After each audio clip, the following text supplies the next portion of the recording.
আমাদের গান মনে পড়লো, আমি একটু ছোট্ট গান করবো একটা। বলে দিই, দেখো এই যে মায়ের, আবার ভক্ত এসে দাঁড়িয়ে আছে, আমি জানি, দেখবো সবাইকে, একটু দাঁড়াও তোমরা। এই যে মায়ের দেখছেন এত বড় 2 বিঘে জায়গা, কিন্তু ঠিক আছে না, মায়ের 2 বিঘে জায়গা, তা 2 বিঘে জায়গাতেও ভক্তদের হচ্ছে না, আপনারা সবাই দেখেছেন। আর এই যে প্রচুর মায়ের কাদা, এক ভক্ত বাবা বললেন এখানটা পুরো একদম মালা বাবা, যিনি মালা নিয়ে আসেন, তিনি বললেন পুরো একদম তোমার ওগুলো কি দেবো বললো, রাবিস, রাবিস নয়, মোরাম আর বালি দিয়ে এটা পুরো দিয়ে দেবে পুরোটা একদম। আর যতটা পেরেছি মাটি দিয়েছি, মাটি দিয়ে ভরাট করেছি যাতে ভক্তরা কাদায় না দাঁড়াতে হয়। এগুলো জেসিবি দিয়ে ঠিক করা হবে। আমি একটা গান করি, দেখো মাকে একটা ছোট্ট একটা গান শোনাই, মাঝে মাঝে গান শোনাতে ভালো লাগে। আমার কথাগুলো মানে আছে, কথাগুলো বলবো। দেখো বাবা অভিভাবক, তোমার জন্য গানটা আমি করছি, আরো তোমার ওই মায়ের জন্য আমি আরো করছি গানটা। কেন এলি আমার ঘরে ছোট্ট বাচ্চা রূপে, নিজের নামে নিজেই নিলি জয় কৃষ্ণ কালী, নিজের নামে নিজেই নিলি কৃষ্ণ কালী মা। আমার জীবনে যে দুটো লক্ষ্য আছে মা, আমার দুটো যুদ্ধ মা গো, বড় যুদ্ধ মা। এক হচ্ছে তোমার মন্দির, 2 হচ্ছে তোমায় দেখা মা।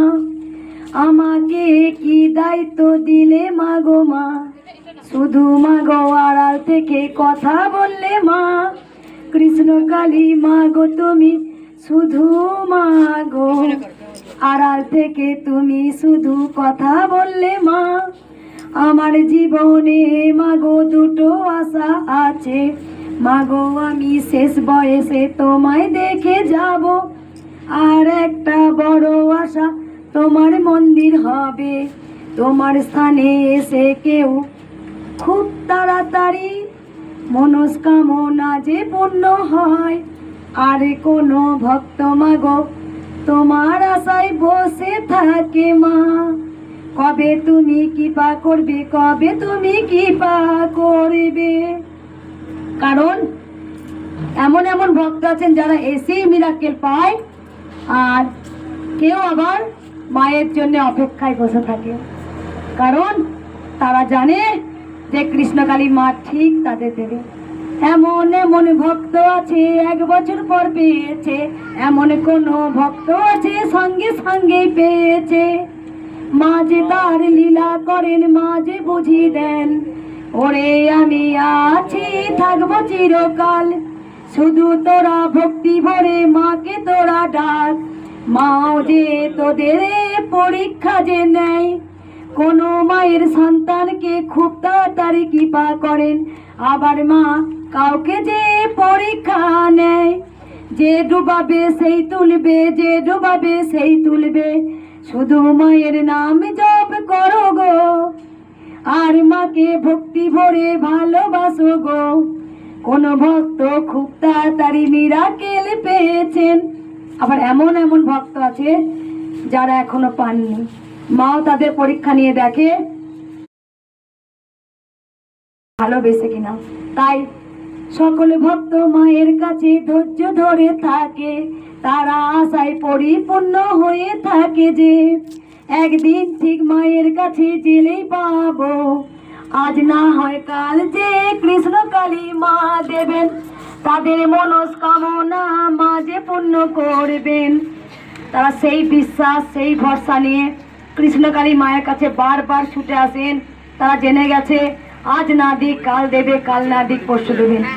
তবে যেন কৃষ্ণকালী মা যে কাউকে খালি হাতে ফেরায়নি আজ পর্যন্ত। ভক্তি ভরে যারাই মাকে দেখেছে গো, তারাই মায়ের কাছে কৃপা পেয়েছে। ভক্তি ভরে মাকে ডাকো, মাকে ডাকো গো, শুধু মাকে পাবার জন্যে ভালোবেসো না, নিঃস্বার্থ ভাবে তাকে ভালোবাসো গো। সবাই একবার বলো তোমরা, জয় কৃষ্ণ কালী মায়ের জয়, জয় কৃষ্ণ কালী মায়ের জয়। আমার জীবনে দুটো আশা, এক হচ্ছে মা আমাকে আড়াল থেকে, মা এসেছেন ছোট্ট বাচ্চা রূপে, মায়ের নাম নিজে মা নিয়েছেন।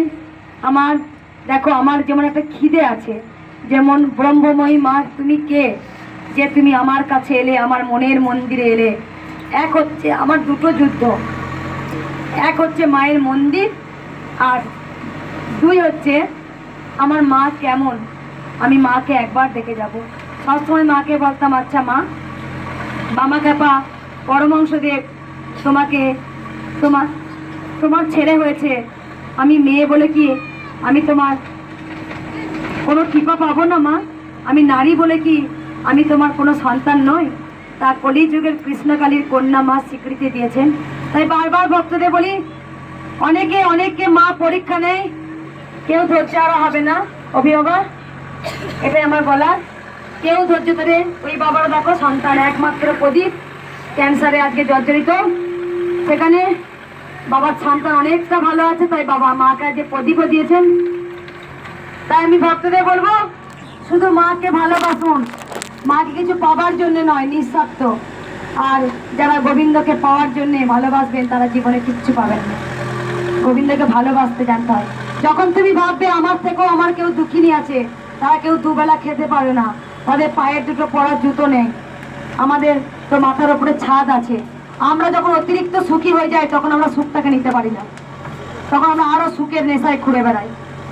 সুখ হচ্ছে মনে, সুখ টাকা পয়সা বাড়ি অট্টালিকাতে নয়, সুখ হচ্ছে মনে। যেভাবে আমার সুখ আছে তার সুখ, আর যেভাবে আমার সুখ নেই তার কাছে সুখ নেই। তাই সুখ হচ্ছে মনে, আমার মনে সুখ থাকলে সর্বসুখী। তাই মা বারবার মাকে ভালোবাসো। অনেক অনেক অনেক গরিব আছে যারা দেখবে, খুব গরিব, যারা নিজে না খেয়েও গোবিন্দকে সেবা করেন। আর আমাদের আজকে ঘরে সব কিছু আছে, তাতেও আমরা সুখী নয়। এটাই আমাদের দুর্ভাগ্য। আমাদের কি হয়েছে, আজকে আমাদের সুখ এসেছে কিন্তু শান্তি আমরা আনতে পারিনি। শান্তি হচ্ছে মনে। আমরা মনে এত কিছু পেয়েও দেখো আমাদের জীবন কত সুন্দর, পান চালিয়ে দিচ্ছি, জল পেয়ে যাচ্ছে, এসি, হ্যাঁ, গ্যাস। আর যে দেখবে ছেঁড়া জুতো, পায়ে জুতো নেই, গোবিন্দ নাম ভজন করছে, সেই সব থেকে পৃথিবীর সুখী। তাই অর্থটাই বড় সুখ নয়, সুখ হচ্ছে মনে, সুখ হচ্ছে মন, এটাই বড় সুখী। বুঝতে পেরেছো? আর কিছু বলবো না। গোবিন্দকে যে নিঃস্বার্থ ভালোবাসে সেই হচ্ছে মায়ের সন্তান। আর ভক্তদের একটা কথাই বলবো, যারা আমার নাম্বার নিয়েছেন ফোনে কিন্তু পাবেন না, গালাগাল দেবেন, যা দেবেন দিন। আমি ফোনে কথা বলি না। কেন বলি না? তুমি তোমার জায়গায় রয়েছে। সারাদিন আমি এই ভক্ত দেখার পর তুমি রাতে আমাকে হ্যাঁ যাবে, অত মানে মাকে সময় দেবো না। সারাদিন ভক্ত সেবা করবার ফোনে হ্যাঁ যাবো, আমি কারোর সঙ্গে ফোনে আপন জনকে আমি ফোনে কথা বলি না। কেন বলি না? এতদিন ভক্ত দেখার পর আমি স্নান টান করে মায়ের কাছে বসি, আমি গীতা পাঠ করি, আমার জীবনে অনেক কথা সেগুলো আমি লিখে রাখি, এগুলো আমার স্টেপ বাই স্টেপ। আমি খুব ডিসিপ্লিন মেনে কিন্তু চলি। আর আমার একদম যেগুলো হচ্ছে আমার উল্টো পাল্টা কথা বলা আমার পছন্দ হয় না। কারণ আমি সবসময় যখন সারাদিন 24 ঘন্টার মধ্যে হয়তো 8 ঘন্টা 6 ঘন্টা আমি ভক্তদের সময় দিই। এবার আমি সময়টা আমি নিজের জন্য দিই। কেন? আমার মাকে ডাকতে, মায়ের সঙ্গে কথা বলতে। কোনো যদি কেউ ফোন করে, সে সমস্যা ছাড়া তো কথা বলবে না। সে কোনো সময় বলে না আমাকে ফোন করে মানে কতক্ষণ নেব। আমি যখন দেখেছি মানে কতক্ষণ আমাকে নেব, আমি কি করলে আমি নেব, মায়ের কাছে পাবো, এইটা দেখেছি আসে। কিন্তু সে বলে না, মা তুমি কেমন করে কৃষ্ণকালী মাকে পেলে, মা তুমি বলো তো অল্পতে কেমন সুখ আছে। এইটা নয়, শুধু নেব আর নেব। আমি জেনে গেছি এইটা করলে হবে না, একমাত্র করতে হবে মাকে ভালোবাসতে হবে জীবন দিয়ে। কেমন করে মাকে পাওয়া যায়, কেমন করে মায়ের কাছে যাওয়া যায়? এখনকার বেশিরভাগ কি বললাম, টাকাটি, বাড়িটি, গাড়িটি, রাতটি। সেই জন্যই তো গোবিন্দ চট করে ধরা দেয় না আমাদের মতো অদম সন্তানকে। আমরা একটার পর একটা সব স্টেপ বাই স্টেপ চেয়ে নিই ভগবানের কাছ থেকে। আমাদের এত চাওয়া তো শেষ হয় না। সেই জন্য বলে মানুষের চাওয়া কোনোদিন শেষ নেই। যারা মায়ের পরম সন্তান, বামা ক্যাপা পরমহংসদেব রামকৃষ্ণ, পরমহংসদেব রামকৃষ্ণ, কমলাকান্ত, তারা শুধু একটা পোশাক পরি শুধু মায়ের ধ্যানেতে ডুবে থাকতেন। তার মতো শান্তি পৃথিবীতে কিচ্ছু নেই। আর আমরা কি করি, একটার পর চাওয়া হলো আবার একটা চাওয়া, এটাই আমরা করি। ভালো থাকবেন, সুস্থ থাকবেন, এটা কেউ করবেন না। ধৈর্য করুন। এমন এমন আমার ভক্ত আছে যারা 1 বছরও পায় না, ঠিক মাই ফেলবে, মাই তুলে নেবে। এই যে বোঝালেও অনেকে বোঝে না, আমার কথাটা কেউ বুঝতে পারে না। বুঝতে পেরেছে কি বললাম? হয়তো মা তোমাকে আজ দিলে না, তোমাকে মা আরো ফেলবে, দেখবো মাই কখন তুলে নিয়েছে। তাই মায়ের জন্য হঠাৎ করে কাঁদো, দেখবে মা তোমাকে ঠিক তুলবে। জয় মাকে দেখিয়ে দেন। আমাদের সুখ কিসে? আজ থেকে তো যেন কান্না